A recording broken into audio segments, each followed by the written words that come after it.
ಅದೇ ಲಾಸ್ಟ್ ಟಾಪಲ್ಲಿ ಬರೋರ್ಗೆ ಒಳಗೋದೆ ಮನೆ ಖಾಲಿ ಮಾಡಿಸ್ ಆಚೆಗೆ ಬಂದೆ ಅನ್ನೋದು ಇರುತ್ತಲ್ಲ. ಬಟ್ ನೀವು ಆ ಬಿಗ್ ಬಾಸ್ ಮನೇಲಿ ಇದ್ದಾಗ ಒಂದು ಇನ್ಸಿಡೆಂಟ್ ಆಗುತ್ತೆ. ಅಂಬರೀಷ್ ಅಣ್ಣ ಅಂದ್ರೆ ನಮ್ಮ ಊರುಗಳಲ್ಲಿ ತುಂಬಾ ಇದು, ನಾವು ಮಂಡ್ಯ ಭಾಗದವ್ರಾಗಿರೋದ್ರಿಂದ ಅಲ್ಲಿಯವ್ರವ್ರನ್ನೇ ನೋಡಿ ನೋಡಿ ನೋಡಿ ನೋಡಿ ನೀವು ನೋಡ್ತೀರಾ ಏನೋ ಒಂದು ನೋಡದೇ ಇರೋ ವಿಷಯ ಒಂದು ಆಚೆ ಆಗಿದೆ ಅಂದ್ಬಿಟ್ಟು ಹಾಡು ಹಾಕ್ದಾಗ ನಾಳೆ ಕಟ್ ಮಾಡಿದ್ರೆ ಒಂದ್ 50 ದಿನ ಆಗಿರುತ್ತೆ ಜೊತೆಲಿ ಇರ್ತೀವಿ, ರಾತ್ರಿ ನಿಮ್ಮನ್ನ ಕಳ್ಸ್ಬಿಟ್ಟಿರ್ತಾರೆ.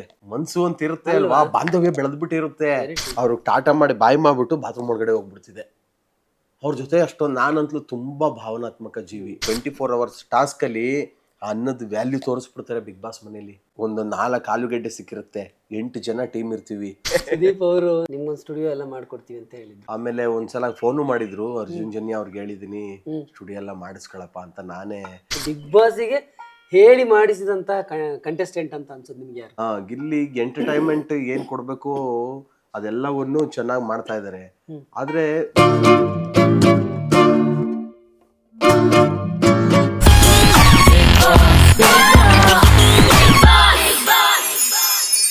ಆ ಫಸ್ಟ್ ಡೇ ಹೋಗಿ ಲಾಸ್ಟ್ ಡೇ ಲೈಟ್ ಆಫ್ ಮಾಡಿಸ್ ಬರೋ ತನಕ ಇರ್ತಾರೆ ಗೊತ್ತಾ, ಫಸ್ಟ್ ಸೆಕೆಂಡು ಅವ್ರಿಗೆ ಬ್ಯೂಟಿಫುಲ್ ಎಕ್ಸ್ಪೀರಿಯನ್ಸ್. ಟಾಪ್ 5 ಅವ್ರಿಗೆ 100 ದಿನ ಒಂದು ಕಂಪ್ಲೀಟ್ ಜರ್ನಿ ಅನ್ಭವಿಸ್ತಾರಲ್ಲ, ಒಂದು ಅಟ್ಲೀಸ್ಟ್ ಟಾಪ್ 5 ಅವರು, ಅವ್ರಿಗೆ ಮಾತ್ರ ಬ್ಯೂಟಿಫುಲ್ ಆಗಿರುತ್ತೆ. ಏನು ಗೊತ್ತಿರಲ್ಲ, ಮನೆ ಒಳಗೆ ಹೋದಾಗ ಮನೆ ಆಚೆಗೆ ಬಂದ್ರೆ ಶೋ ಮುಗ್ದೋಗಿರುತ್ತೆ, ಅಷ್ಟೇ ಏನೆಲ್ಲ ಆಗಿರುತ್ತೆ. ಈ ಮಧ್ಯ ಬಂದವ್ರಿಗೆ ಏನಾಗುತ್ತೆ, ಮನೆ ಒಳಗೆ ಹೋಗಿರ್ತಾರೆ, ಆಚೆಗೆ ಬಂದ್ಮೇಲೆ ಏನಾಗಿರುತ್ತೆ ಎಲ್ಲ ನೋಡ್ತಾರೆ. ಮತ್ತೆ ಆ ಮನೇಲಿರೋರು ಅಯ್ಯೋ ನಾನು ಒಳಗಡೆ ಇರ್ಬೇಕಾಯ್ತು, ನಾನು ಆಚೆಗೆ ಬಂದ್ಬಿಟ್ನಲ್ಲ ಅನ್ನೋ ಒಂದು ಗಿಲ್ಟ್ ಇರುತ್ತೆ. ಅದೇ ಲಾಸ್ಟ್ ಟಾಪಲ್ಲಿ ಬರೋರ್ಗೆ ಒಳಗೋದೆ ಮನೆ ಖಾಲಿ ಮಾಡಿಸ್ ಆಚೆಗೆ ಬಂದೆ ಅನ್ನೋದು ಇರುತ್ತಲ್ಲ, ಅದೊಂದು ಡಿಫ್ರೆಂಟ್ ಎಕ್ಸ್ಪೀರಿಯನ್ಸ್. ಆಮೇಲೆ ಮತ್ತೆ ಅಲ್ಲಿ ಏನಾಗುತ್ತೆ ಅಂತ ಗಮನಿಸೋಕೆ ಏನು ಇರೋದಿಲ್ಲ, ಶೋನೆ ಮುಗ್ದೋಗಿರುತ್ತೆ ಅಲ್ವಾ. ಬಟ್ ನೀವು ಆ ಬಿಗ್ ಬಾಸ್ ಮನೇಲಿ ಇದ್ದಾಗ ಒಂದು ಇನ್ಸಿಡೆಂಟ್ ಆಗುತ್ತೆ, ನೀವು ಕೂಡ ಎಮೋಷನಲ್ ಆಗಿದ್ರಿ. ಅಂಬರೀಶ್ ಸರು ಎಕ್ಸ್ಪೈರ್ ಆದಂತಹ ಸುದ್ದಿ ನೀವು ಬಿಗ್ ಬಾಸ್ ಮನೆ ಒಳಗಡೆ ಇದ್ದಾಗ ಆಗಿದ್ದು ಅಲ್ವಾ? ಗೊಂಬೆ ಆಡ್ಸೋನು ಮೇಲೆ ಕುಂತವನು ನಮ್ಗೆ ನಿಮಗೆ. ನಾವು ಅಂಬರೀಷ್ ಅಣ್ಣ ಅಂದ್ರೆ ನಮ್ಮ ಊರುಗಳಲ್ಲಿ ತುಂಬಾ ಇದು, ನಾವು ಮಂಡ್ಯ ಭಾಗದವ್ರಾಗಿರೋದ್ರಿಂದ ಅಂಬರೀಶ್ ಚಿಕ್ಕ ವಯಸ್ಸಿಂದ ಅಂಬರೀಷ್ ಅಂದ್ರೆ ಅದೊಂಥರ ಸೀಲು ನಮ್ಗೆ. ನಮ್ದು ಯಾವುದೇ ಕಾರ್ಯಕ್ರಮಗಳಾಗ್ಲಿ ಟಿವಿಗಳಾಗ್ಲಿ ಫಸ್ಟ್ ತರಿಸ್ತಿದ್ದೆ ಅಂಬರೀಷ್ ಅಣ್ಣಂದ ಸಿಡಿಗಳು. ಇಡೀ ರಾತ್ರಿ ಎಲ್ಲ 4 CD ಓಡೋದು ಸಿನಿಮಾಗಳು. 4 CDಗೂನುವೆ ಅಂಬರೀಷ್ ಅಣ್ಣನ ಸಿನಿಮಾಗಳನ್ನೇ ನಾವ್ ಹೇಳ್ತಿದ್ದು. ಅಲ್ಲಿ ತರಿಸ್ತಿದ್ದು ಅದೇನೆ ಅಂಬರೀಷ್ ಅಣ್ಣನ ಫ್ಯಾನ್ ಎಲ್ಲ. ನಮ್ಮ ಊರುಗಳಲ್ಲೆಲ್ಲ ಹಿಂಗೆ ಅವ್ರ ತರ ನಡ್ಕೊಂಡು ಹೋಗೋದು ಎಲ್ಲ ಮಾಡೋವು. ಅಂಬರೀಷ್ ಅಣ್ಣ ಮೈ ಮೇಲೆ ಬಂದಂಗೆ ಆಡ್ತಿದ್ವಿ ನಾವು.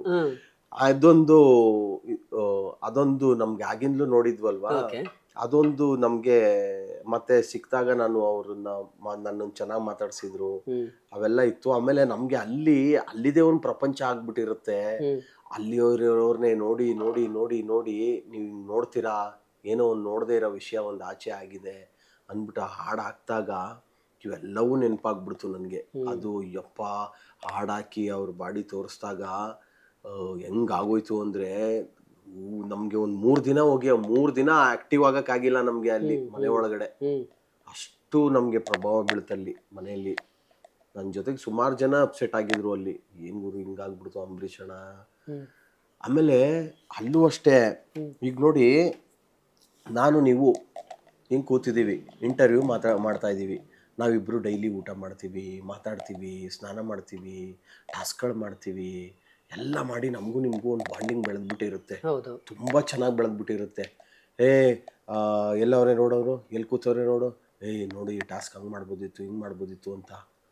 ನಾಳೆ ಕಟ್ ಮಾಡಿದ್ರೆ ಒಂದು 50 ದಿನ ಆಗಿರುತ್ತೆ ಜೊತೆಲಿ ಇರ್ತೀವಿ, ರಾತ್ರಿ ನಿಮ್ಮನ್ನ ಕಳ್ಸ್ಬಿಟ್ಟಿರ್ತಾರೆ ಹೊರಗೆ. ಹಿಂಗಿದ್ರೆ ಇರಲ್ಲ, ಹೆಂಗ ಆಗ್ಬಿಡುತ್ತೆ ಗೊತ್ತಾ, ಒಂದ್ ಸೂತ್ಕೂದ್ ವಾತಾವರಣ ಬಂದ್ಬಿಡುತ್ತೆ ಮನೇಲಿ.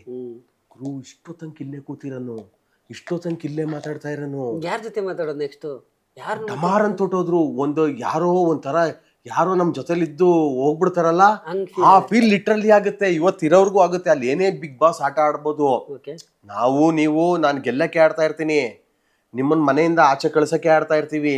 ಇದ್ರ ನಡುವೆ ಮನುಷ್ಯರದ್ದು ಒಂದು ಇದಲ್ವಾ, ಏನು ಮನ್ಸು ಅಂತ ಇರುತ್ತೆ ಅಲ್ವಾ, ಬಾಂಧವ್ಯ ಬೆಳೆದ್ಬಿಟ್ಟಿರುತ್ತೆ. ಎಂತವ್ರಿಗಾದ್ರೂ ಕಣ್ಣಲ್ಲಿ ನೀರ್ ಬರುತ್ತೆ. ಮನೆಯಿಂದ ಆಚೆ ಎಲ್ರಿಗೂ ಬಾಯ್ ಮಾಡಿ ಹೋಗ್ತಾರಲ್ಲ, ಇವತ್ ನೀವು ಹೋಗ್ತಾ ಇದ್ದೀರಾ ಅಂತ ಎಂತ ಸಂಕಟ ಆಗುತ್ತೆ ಗೊತ್ತಾ ಅಂತ ಟೈಮಲ್ಲಿ. ಅದು ಪಾರ್ಟ್ ಆಫ್ ಗೇಮ್, ಹೋಗ್ಲೇಬೇಕು, ನಾವು ಕಳಿಸ್ಲೇಬೇಕು.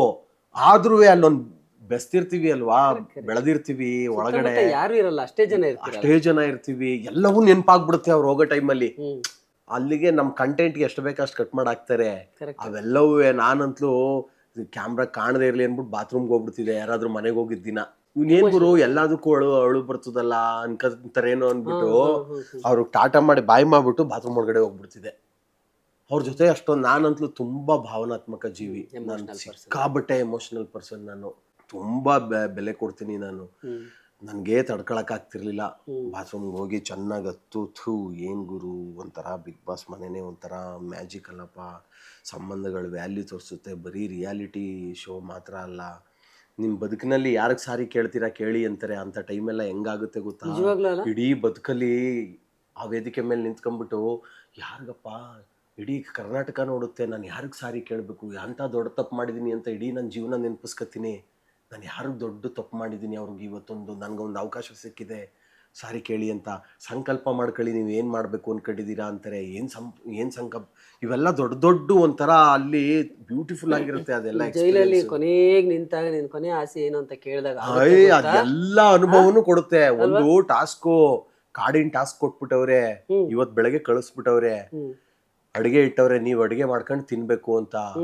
ಎಲ್ಲಾರು 2 ಟೀಮ್ ಮಾಡ್ಬಿಟ್ಟವ್ರೆ, ಗುದ್ದಾಡ್ಕೊಂಡು ಎತ್ಕೊಂಡ್ಬಿಡ್ತೀವಿ, ಎಲ್ಲ ಚೆಲ್ಲೋಯ್ತದೆ. ಟೊಮೊಟೊ ಬೇರೆ ಆಗ್ಬಿಡುತ್ತೆ, ಮ್ಯಾಚ್ ಬಾಕ್ಸ್ ಒಬ್ಬರ ಹತ್ರ ಸೇರ್ಕೊಳುತ್ತೆ, ಸ್ಟವ್ ಒಬ್ಬರ ಹತ್ರ ಸೇರ್ಕೊಳುತ್ತೆ, ಆಲೂಗೆಡ್ಡೆ ಒಬ್ಬರ ಹತ್ರ ಸೇರ್ಕೊಳುತ್ತೆ, ಬೇಳೆ ಒಬ್ಬರ ಹತ್ರ ಸೇರ್ಕೊಳುತ್ತೆ. ಕನ್ವಿನ್ಸ್ ಮಾಡಿದ್ರೆ ಯಾರು ಕನ್ವಿನ್ಸ್ ಆಗ್ತಾ ಇಲ್ಲ. ಅಯ್ಯೋ ಇದಿರದ್ದು ಆ ಇಡೀ ಒಂದು 24 hours ಟಾಸ್ಕ್ ಅಲ್ಲಿ ಅನ್ನದ ವ್ಯಾಲ್ಯೂ ತೋರಿಸ್ಬಿಡ್ತಾರೆ ಬಿಗ್ ಬಾಸ್ ಮನೇಲಿ. ಮುರಳಿ ಸರ್ ನಾವು ಇದ್ದಾಗ ಒಗ್ಗರಣೆ ಡಬ್ಬಿ ಮುರಳಿ ಸರ್ ಸೂಪರ್ ಅಂತ ಇರ್ತಾರೆ ಅಲ್ವಾ. ಈ ಕಾಡನ್ ಟಾಸ್ಕು ಆಯ್ತಾ, ಕೂತವ್ರೆ ಹಿಂಗೆ ಅವರು ನಮ್ ಟಾಸ್ಕ್ ಅಲ್ಲಿ ಕೂತ್ಬಿಟ್ಟವ್ರೆ ಹಿಂಗೆ. ಸಾರ್ ಅಂತೀನಿ ನಾನು, ಹೊಟ್ಟೆ ಸುತ್ತಾ ಇದೆಯಾ ಸಾರ್ ಅಂತೀನಿ, ಹಿಂಗಂತಾರೆ ಹಿಂಗೆ. ಅವ್ರಿಗೇನು ಎಲ್ಲೆಲ್ಲೋ ಇದಲ್ಲ ಅದೆಲ್ಲ ನೆನಪಾಗ್ಬಿಡುತ್ತೆ. ನನ್ಗೆ ಯಾಕಪ್ಪ ಬೇಕಿತ್ತು ಈ ಬಿಗ್ ಬಾಸು ಅಂತೇನೋ ಎಲ್ಲ ಅನ್ಸಕ್ ಶುರು ಆಗ್ಬಿಡುತ್ತೆ ಅಲ್ಲಿ. ನಾನೇನ್ ಮಾಡ್ತೀನಿ, ಅಲ್ಲಿ ಹುಡ್ಕಿ ಇಲ್ಲಿ ಹುಡ್ಕಿ ಸ್ಟವ್ ಇರುತ್ತೆ ನಮ್ಮ ಹತ್ರ, ಆಲೂಗೆಡ್ಡೆ ಇರುತ್ತೆ ಆಯ್ತಾ, ಬೆಂಕಿ ಇರಲ್ಲ, ಕಡ್ಡಿ ಇರುತ್ತೆ, ಕೀರಕ್ಕಿರಲ್ಲ. ಏನ್ ಮಾಡ್ತೀನಿ, ಏನ್ ಮಾಡೋದು ಈ ಇಡೀ ಟಾಸ್ಕ್ ನ ಉಸ್ತುವಾರಿನ ಒಬ್ಬ ವಹಿಸ್ಕೊಂಡಿರ್ತಾರೆ, ಒಬ್ರು ಲೀಡರ್ ಕ್ಯಾಪ್ಟನ್. ನೀನು ಈ ಉಸ್ತುವಾರಿ ವಹಿಸ್ಕೋಬೇಕು ಅಂತ. ಬೆಳಗ್ಗೆ ಎದ್ದೇಳ್ತೀವಿ, ಎದ್ಬಿಟ್ಟು ಮುರಳಿ ಸರ್ ಫುಲ್ ಸುಸ್ತಾಗ್ಬಿಟ್ಟವ್ರೆ, ಹಿಂಗ್ ಕೂತವ್ರೆ ಹಿಂಗೆ. ನನ್ನ ಟೀಮ್ನೆಲ್ಲ ಕರಿತೀನಿ, ಬಂದ್ಬಿಟ್ಟು ಬನ್ನಿ, ಒಂದು ಅದ್ಭುತವಾದ ಐಡಿಯಾ ಸಿಕ್ಕಿದೆ ನನಗೆ, ನೀವೆಲ್ಲ ಕವರ್ ಆಗಿ, ಬೆಂಕಿ ನಾನು ತರ್ತೀನಿ, ಆದ್ರೆ ಆ ಟೀಮ್ ಬಂದು ನಮ್ಮನ್ನ ಅಟ್ಯಾಕ್ ಮಾಡಬಾರ್ದು, ಹಂಗೆ ಕವರ್ ಆಗಿ ಅನ್ಬಿಟ್ಟು ಅಲ್ಲಿ ಬಂದು ಪೂಜೆ ಮಾಡ್ಬಿಟ್ಟು ಹೋಗಿರ್ತಾರೆ. ಯಾರು ಕ್ಯಾಪ್ಟನ್ ಪೂಜೆ ಮಾಡ್ಬಿಟ್ಟು ಗಂಧದ ಕಡ್ಡಿ ಅಲ್ಲೆಲ್ಲೋ ಸಿಗಾಕ್ಬಿಟ್ಟು ಹೋಗಿರ್ತಾರೆ ಒಂದ್ ಮರದ ಹತ್ರ. ನಾನೇನ್ ಮಾಡ್ತೀನಿ, ಹಿಂಗೆ ಮಾತಾಡ್ಕೊಂಡು ಮರದ ಹತ್ರ ಹೋಗಿ ಆ ಗಂಧದ ಕಡ್ಡಿ ತಗೊಂಡು ಬಂದು ಇವ್ರನ್ನೆಲ್ಲ ಕವರ್ ಮಾಡಿಸ್ತೀನಿ. ಹಚ್ಚಿ ಅನ್ಬಿಟ್ಟದ್ದೆ ಆ ಕಡ್ಡಿ ಇರುತ್ತಲ್ಲ, ಆ ಗಂಧದ ಕಡ್ಡಿಗೆ ಹಚ್ಚಿಸಿ, ಸ್ಟವ್ ಹಚ್ಚಿಸಿ, ಆಲೂಗೆಡ್ಡೆ ಬೇಯಿಸಿ, ಆ ಒಂದು ಆಲೂಗೆಡ್ಡೆಲಿ ಒಂದು 4 ಆಲೂಗೆಡ್ಡೆ ಸಿಕ್ಕಿರುತ್ತೆ. 8 ಜನ ಟೀಮ್ ಇರ್ತೀವಿ, 8 ಜನನು ಶೇರ್ ಮಾಡ್ಕೊಂಡು 3 ಆಲೂಗೆಡ್ಡೆ ತಿಂದು, ಇಲ್ಲ 7-8 ಆಲೂಗೆಡ್ಡೆ ಇರುತ್ತೆ, ನಾವೆಲ್ಲ ತಿಂದು ಆಲೂಗೆಡ್ಡೆನ ಮುರಳಿ ಸರ್ರು ಅಷ್ಟೆಲ್ಲ ಇರೋರು ಒಂದು ಆಲೂಗೆಡ್ಡೆ ತಗೊಂಡು ಅಪ್ಪ ಅಂತ ತಿಂತಾರೆ. ಒಂದು ಆಲೂಗೆಡ್ಡೆನ ತಿಂದು ಇನ್ನು 3 ಆಲೂಗೆಡ್ಡೆ ಇರುತ್ತೆ, ಆ 3 ಆಲೂಗೆಡ್ಡೆನ ನಾವು ಹಂಗೆ ಕಾಂಪ್ರೂವ್ ಆಗುವಂಗಿಲ್ಲ, ಟೀಮ್ ಇಸ್ ಟೀಮ್ ಅಷ್ಟೇ. ಆದ್ರೂ ಒಂದು ಮಾನವೀಯತೆ ದೃಷ್ಟಿಯಿಂದ ನೋಡಿ, ಮಾನವೀಯತೆ ದೃಷ್ಟಿಯಿಂದ ಕೊಡ್ತಾ ಇದೀವಿ, ಹಸ್ಕೊಂಡಿದ್ದೀರಾ, 3 ಆಲೂಗೆಡ್ಡೆ ಇದೆ ತಗೊಳ್ಳಿ ಅಂತೀವಿ, ತಿನ್ನಿ ಅಂತ ನಾವು.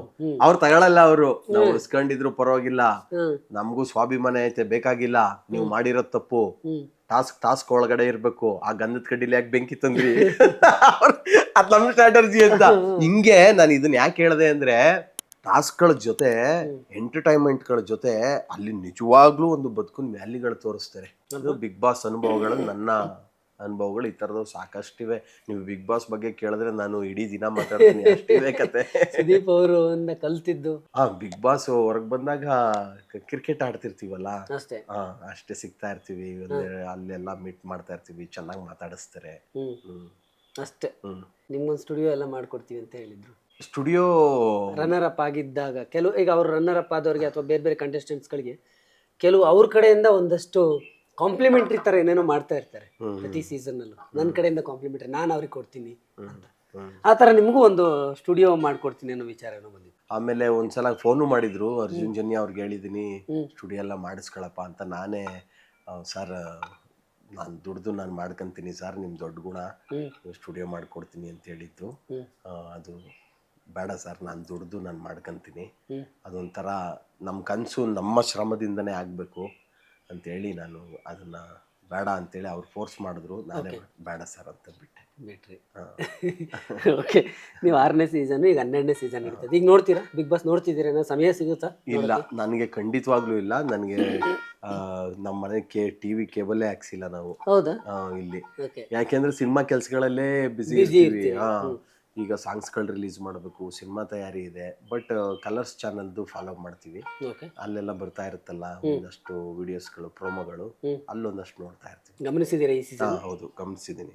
ಓಕೆ. ಬಿಗ್ ಬಾಸ್ ಕೊನೆ ಪ್ರಶ್ನೆ, ಯಾರು ಈ ಬಾರಿ ವಿನ್ ಆಗ್ಬೋದು, ಸಖತ್ ಪೊಟೆನ್ಷಿಯಲ್ ಇರುವಂತ ಕ್ಯಾರೆಕ್ಟರ್, ಬಿಗ್ ಬಾಸ್ಗೆ ಹೇಳಿ ಮಾಡಿಸಿದಂತ ಕಂಟೆಸ್ಟೆಂಟ್ ಅಂತ ಅನ್ಸುತ್ತೆ ನಿಮ್ಗೆ ಯಾರು? ಕೆಲವೊಂದು ಪಾಯಿಂಟ್ಗಳನ್ನ ಬಿಟ್ರೆ ಗಿಲ್ಲಿ. ಹೌದಾ? ಗಿಲ್ಲಿಗೆ ಎಂಟರ್ಟೈನ್ಮೆಂಟ್ ಏನ್ ಕೊಡ್ಬೇಕು ಅದೆಲ್ಲವನ್ನು ಚೆನ್ನಾಗಿ ಮಾಡ್ತಾ ಇದಾರೆ. ಆದ್ರೆ ವಿನ್ನಿಂಗ್ ಕ್ಯಾಟಗರಿಗೆ ಒಂದು ಸ್ಟ್ರಾಟಜಿ ಬೇಕಲ್ಲ, ಅದ್ರಲ್ಲಿ ಅದೊಂದು 10% ಅವನು ಸ್ವಲ್ಪ ನನಗೆ ವೀಕ್ ಇದಾನೆ ಅಂತ ಅನ್ನಿಸ್ತು. ವಿನ್ನಿಂಗ್ ಏನ್ ಬೇಕೋ ಅದನ್ನ ಮಾಡ್ಲಿ.